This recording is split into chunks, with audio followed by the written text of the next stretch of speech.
தாவேக பிரச்சாரத்திற்கு தடை கோரியவருக்கு கொலை மிரட்டல் வந்திருப்பதாக ஒரு அண்மை தகவலை நாம் பார்த்து கொண்டிருக்கிறோம். இது தொடர்பான தகவல்களை நாம் பெற இருக்கிறோம். நேயர்களே, மாரிச்சாமி இணைப்பில் இணைந்திருக்கிறார், பேசலாம். மாரிச்சாமி வணக்கம். இந்த தாவேக பிரச்சாரத்திற்கு தடை கோரியவர் தரப்பிலிருந்து என்ன சொல்லப்படுது, மேலும் விவரங்கள் என்ன? தமிழக வெற்றி கழகத்தின் அந்த கரூர் விவகாரம் தொடர்பா மெட்ராஸ் உயர் நீதிமன்ற மதுரை அமர்வுல ஒரு வழக்கானது அதாவது பல்வேறு வழக்குகள் தொடரப்பட்டிருந்தது. அதுல ஒரு வழக்கு அலங்காநல்லூர் பகுதியைச் சேர்ந்த, அதாவது அலங்காநல்லூர் பகுதியில் உள்ள அந்த பூதகுடின்னு ஒரு பகுதியைச் சேர்ந்த கதிரேஷ் என்றவர் ஒரு வழக்கு தொடர்ந்திருந்தாரு. அலங்காநல்லூர் பூதகுடியைச் சேர்ந்த கதிரேஷ் என்றவர் ஒரு வழக்கு தொடர்ந்தாரு. இது ஒரு பொதுநல மனு. இந்த பொதுநல மனுவில் என்ன சொல்லியிருக்காருன்னா, அவரு தாவேகா கட்சியில இந்த கரூர்ல இவ்வளவு நடைபெற்றிருக்கு. இந்த பிரச்சனை தொடர்பா கட்சி தடை விதிக்கணும் ஒரு போராட்டம்.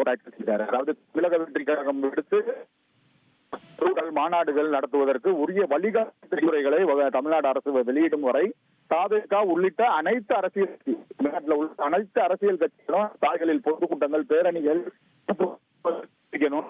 கேட்டிருந்தாரு. இந்த வழக்கு வெள்ளிக்கிழமை விசாரணைக்கு வர இருக்கு. இந்த நிலையில அவர் அலங்காநல்லூர் அருகே உள்ள அந்த பூதகுடி பகுதியில் இருக்கவர். தாவேக பிரச்சாரத்திற்கு தடை கோரியவருக்கு கொலை மிரட்டல் வந்திருப்பதாக அண்மை செய்தியை நாம் பார்த்து கொண்டிருக்கிறோம். அரசு வழிகாட்டு நெறிமுறைகளை வெளியிடும் வரை அரசியல் கட்சிகளின் கூட்டத்திற்கு தடை கோரி சமூக ஆர்வலர் ஒரு மனுவினை தாக்கல் செய்திருந்தார். தாவேக உள்ளிட்ட அரசியல் கட்சிகளின் கூட்டத்திற்கு தடை கோரி மதுரையைச் சேர்ந்த சமூக ஆர்வலர் கதிரேசன் என்பவர் வழக்கினை தாக்கல் செய்திருந்தார். இந்த நிலையில தனக்கு கொலை மிரட்டல் விடுக்கப்படுறதா அவருடைய தரப்பிலிருந்து புகார் அளிக்கப்பட்டிருக்கு. சமூக ஆர்வலர் கதிரேசனுக்கு எதிராக பூதகுடியைச் சேர்ந்த தாவேக நிர்வாகி வினோத் என்பவர் தனக்கு கொலை மிரட்டல் விடுத்ததா அவருடைய புகார்ல பதிவு செஞ்சிருக்காரு. அண்மை செய்தியாக பார்த்து கொண்டிருக்கிறோம். அதி முக்கிய விவரங்களை அனைவருக்கும் புரிய வைக்கும் பாட்காஸ்ட். பொருளாதாரத்தை பல ட்ரில்லியன் ஆயுதங்களை கொள்முதல் செய்கிறது. சம்பவங்களை தேடி களத்திற்கே உங்களை அழைத்து செல்லும் ஸ்பாட்லைட். அங்க இருக்கக்கூடிய கள விவரங்கள் என்ன? கடந்த 5 வருஷமாவே சார் எனக்கு ரொம்ப பிடிக்கும் அவர் வர்றதுக்காக எங்களுடைய நியாயமான கோரிக்கை.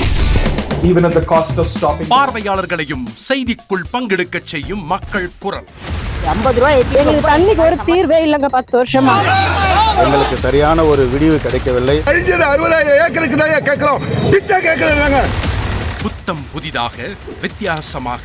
சில இடங்கள்ல பாகிஸ்தான்லயே பாராட்ட வேண்டாம், ஆனால் அதற்கு கொச்சைப்படுத்த வேண்டாம் என்று நான் கேட்டுக்கொள்கிறேன். மதத்தால் இனத்தால் மக்களை எப்படியெல்லாம் பிளவுபடுத்த முடியுமோ அந்த பிளவிற்குண்டான ஆயுதமாக இந்த மாநாட்டை அவர்கள் பயன்படுத்த நினைக்கின்றார்கள். அரசியலிலிருந்து சினிமா தனித்து இயங்க முடியாது. அனைத்தும் உங்களுக்காக. எப்போதும் இணைந்திருங்கள் தந்தி டிவியுடன்.